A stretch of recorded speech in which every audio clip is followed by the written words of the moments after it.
என்னோட பசங்க மாதிரியே மத்த பசங்களும் நல்லா இருக்கணும் அப்படிங்கிறக்காக தான், என்னோட பசங்க ஹெல்த்தியா சாப்பிடுறது, எனக்கு வீட்டு வேலையில சின்ன சின்ன ஹெல்ப் பண்றது, இதெல்லாம் வீடியோவா நான் ஷேர் பண்றேன். ஆனா, ஒரு சிலர் கமெண்ட்ஸ்ல கேட்குற கேள்விகளுக்கு என்னால பதிலே சொல்ல முடியல. அதாவது உன் பசங்க எப்ப பார்த்தாலும் சமைச்சுக்கிட்டு தான் இருப்பாங்களா? படிக்கவெல்லாம் மாட்டாங்களா? ஸ்கூலுக்கு போறாங்களா? இல்லையா? எப்ப பார்த்தாலும் அவங்க கிட்ட வீட்டு வேலை வாங்கிட்டே இருப்பியா? இந்த மாரி நெறைய கேள்விகள் கேட்குறாங்க. இதுக்கெல்லாம் எனக்கு என்ன பதில் சொல்றதுன்னே தெரியல.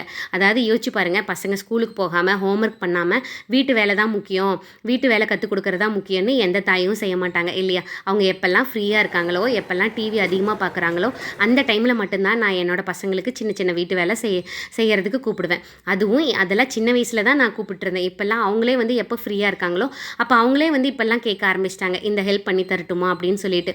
நம்ம பசங்கள நம்ம எப்படி வளர்த்துறோம் அப்படிங்கிறது தான் இருக்கு. இந்த மாரி வீட்டு வேலைகள் செய்யறனால பசங்கள நம்ம கஷ்டப்படுத்துறோம்னு அர்த்தம் இல்ல. எப்போ குழந்தைங்க வந்து வீட்டு வேலை செய்ய ஆரம்பிக்கிறாங்களோ, அப்பதான் நம்மளோட மனசையும் புரிஞ்சுக்குவாங்க. பக்குவமாவும் நடந்துக்குவாங்க. நான்லாம் சின்ன வயசுல இருக்கும்போது தோட்டத்து வேலை செஞ்சு அத்தனை கஷ்டப்பட்டு வளர்ந்தோம். இன்னைக்கு நல்லா இருக்கிறது இல்லையா? அந்த மாதிரி